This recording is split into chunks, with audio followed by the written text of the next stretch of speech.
by way of introduction, we're going to be a little bit meta today in the sense that we're going to be talking a little bit about podcasts on this podcast. We have with us James Aita. Did I say that right? Yes. James Aita, Director of Strategy and Business Development at Medicomp Systems, and an award-winning podcaster. So that's very exciting. I broke out my fancy recorder. Very nice. Sure. Was at the H6. I'm familiar with that one. Yeah. It's the H6. How'd you know that so fast? Because really I have the exact same one. Okay. So we are super professional and ready to go. Yeah. Well, thanks for having me. I mean, on our podcast, I'm not so much usually, on the microphone. That's our podcast surrounds healthcare and medicine, and our host is our chief medical officer at Medicomp Systems, Dr. Jay Anders.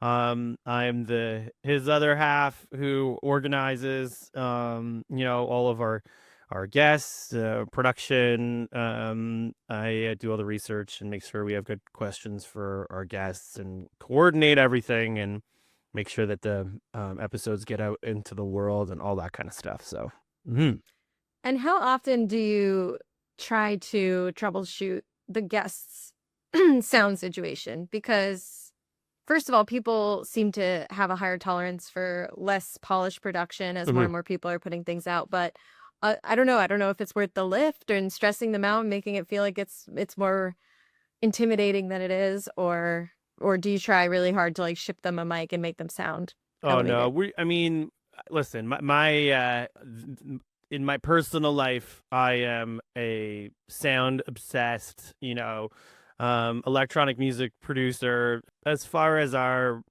professional podcast is concerned, it's definitely for us not worth the lift.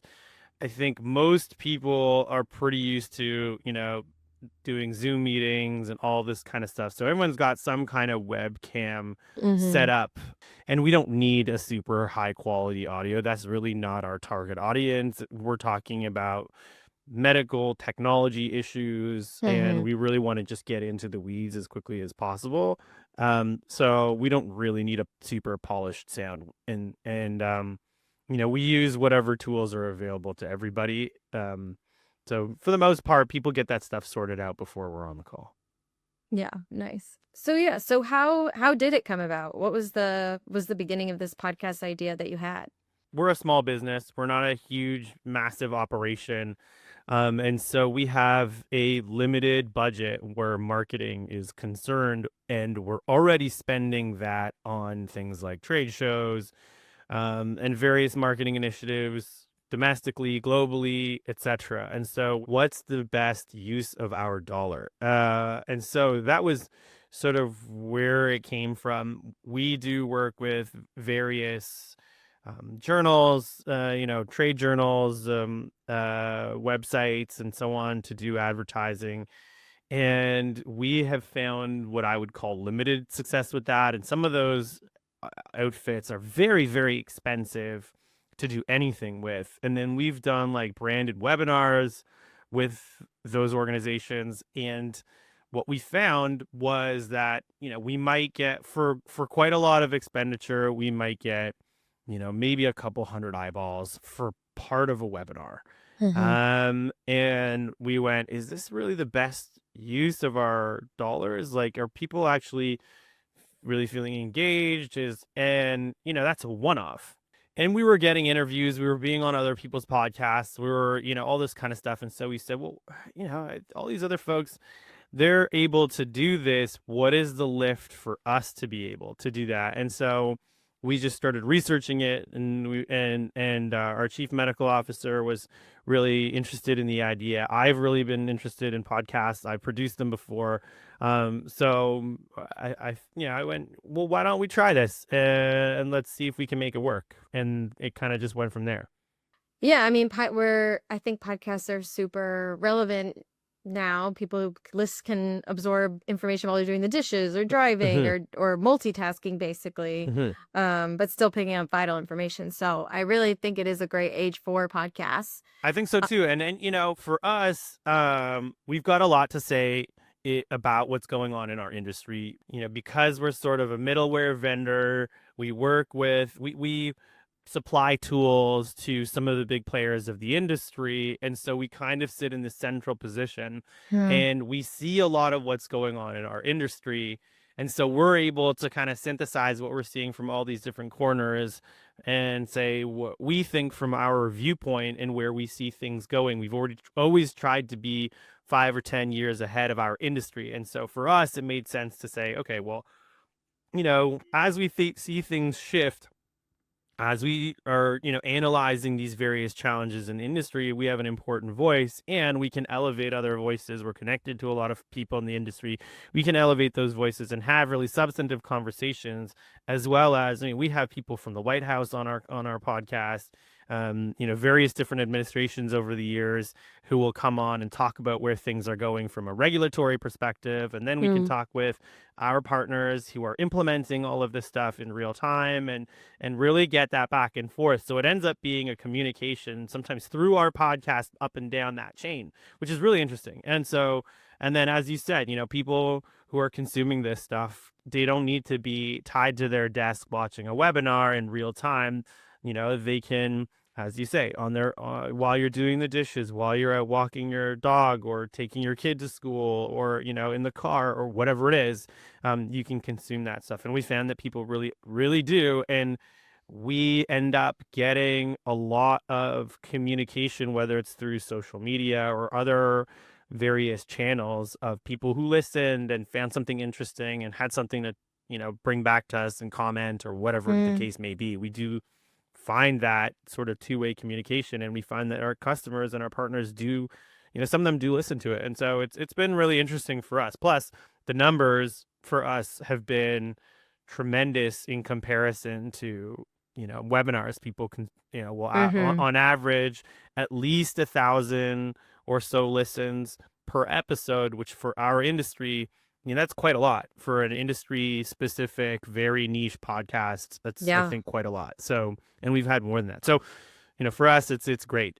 Yeah, it's great. You mentioned the sort of the generation, it generates conversation back and forth through the audience and to other professionals. I know that you mentioned it also has this dual purpose of extra marketing material. Hmm. Was that an organic process that you realized, like, oh, we could cut this together, and or is it like obviously a Yeah, I master plan? think. I mean, I think so. Yeah, I don't know at what point we figured that out exactly. I think we had a sense when we started investigating, is this something that we could do? Is this something that we want to do?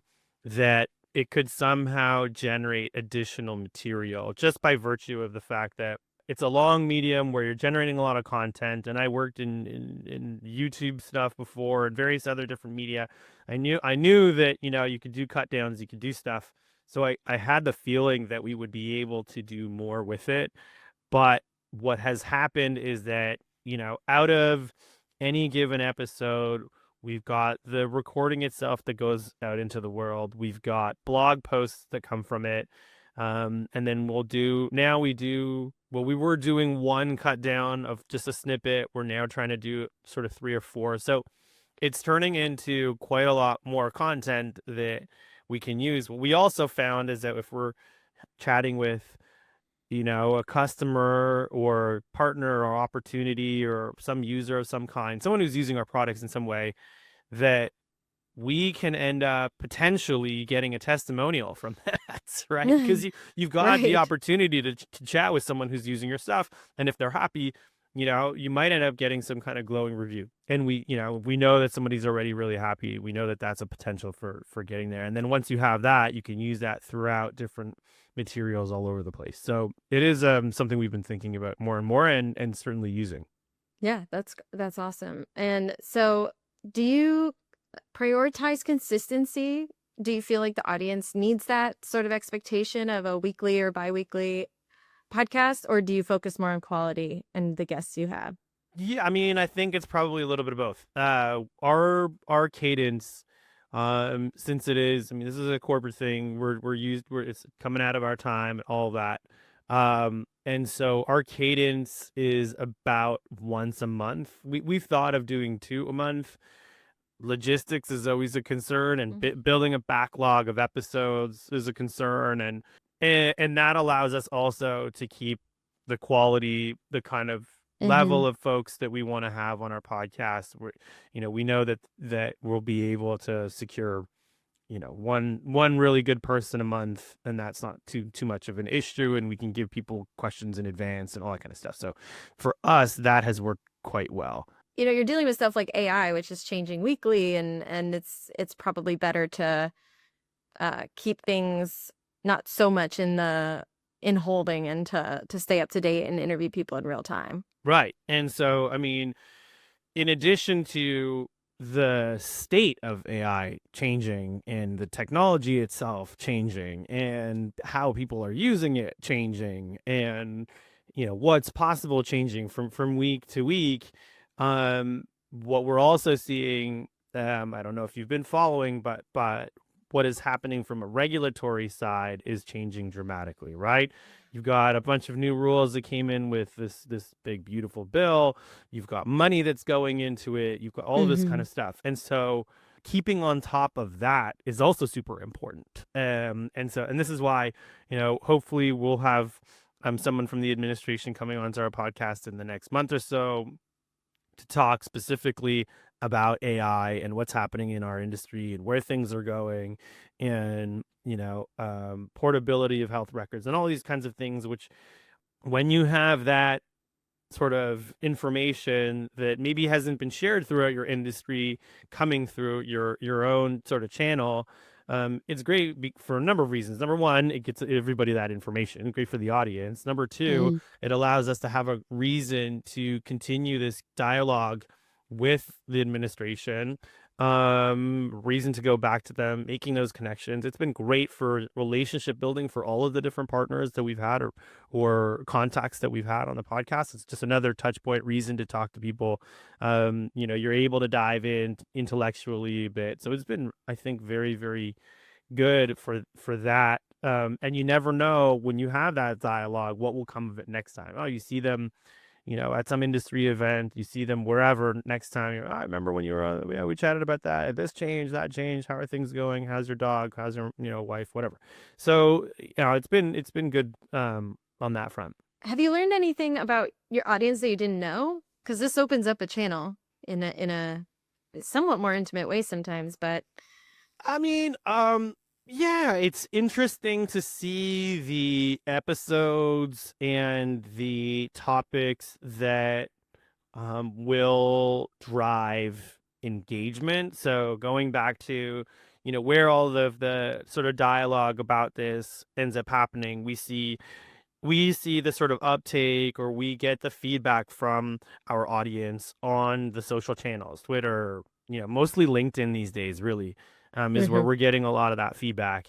And Mm. so, we'll post episodes or whatever. We'll do a cut down on LinkedIn, and then all of a sudden it starts some sort of conversation.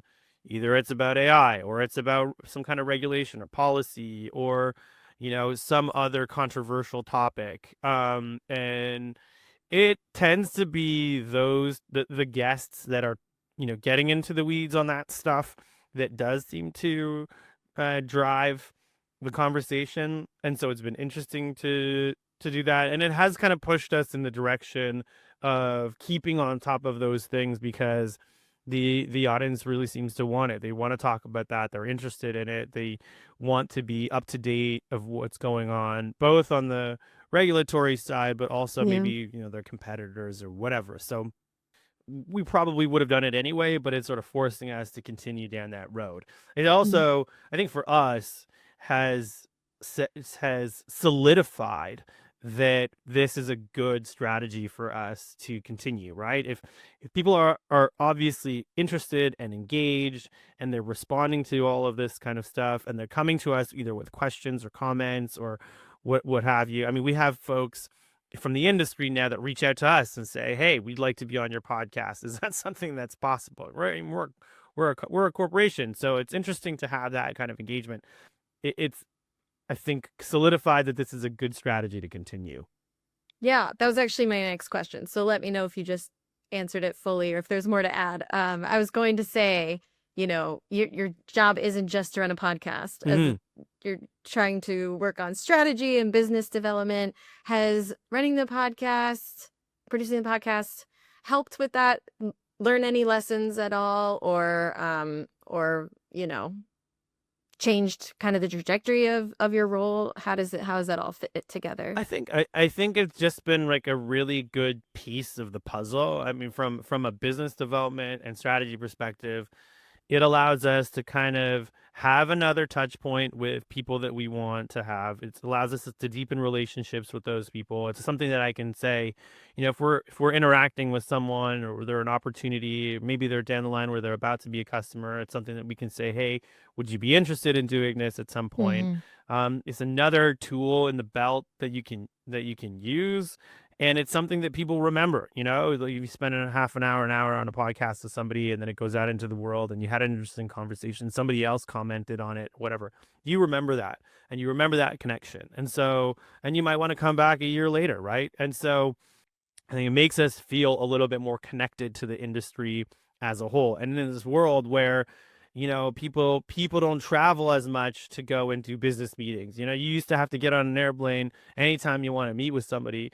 That's not the case anymore. You do it over Mm-hmm. Zoom, right? And so I think that this allows us to have that extra touch point that maybe is a little bit deeper. You get to spend an hour with somebody and chit chat as opposed to, on a panel with 20 other people and get 2 minutes in or whatever. It's a little bit of a deeper connection, and it's something that people remember. It's something that lives out there in the world afterwards.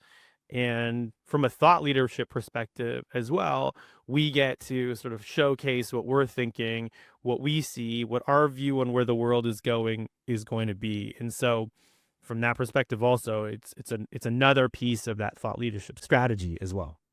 I love that. Yeah, connection, thought leadership. And it's not just the doctors and the clinicians. It's everybody else who's part of the health system, right? It's Yeah. the tech folks, it's the product managers and the chief product officers and the that's our audience. It's everybody who is all in it together, in this ecosystem of healthcare and healthcare technology and health delivery and patients and all that kind of stuff. So for that reason, we're trying to appeal to anybody who cares about how we are making this work, right? Yeah. Just as a kind of final thought, is there any sort of like core lesson you've learned about specifically like your podcast, your industry, in terms of like if someone else was interested in starting a podcast, like what have you learned in this process? I mean, I say just do it, right? I mean, it doesn't take much to set up a basic podcast setup at home these days. You get a little bit of equipment and see if there is a network in whatever it is your vertical or niche or whatever, a podcast network that would want to add your show to their collective, because that's the fastest way for us to get listeners, is to be part of a network, right? Mm. And figure out what you want it to look like, how you want it to work, and what is it that you want to talk about and have to say. For the most part, I mean, the way I look at it is like, for our podcast, what would I want to know?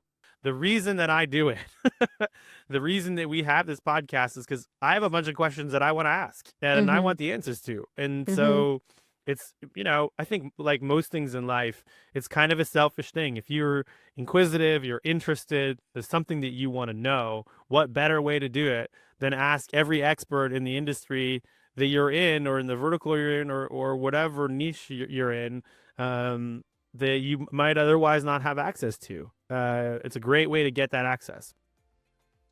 That's awesome. Yeah.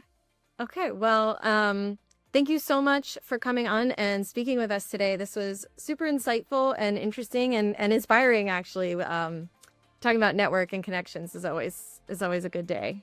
Well, thank you so much for having me. I really enjoyed it, and excited to see this go out into the world. Thank you for listening to The Strike. If you have any thoughts, we'd love to hear them. Comment here, on Instagram, or LinkedIn. This is a podcast from Istrico Productions. We'll see you all in 2 weeks.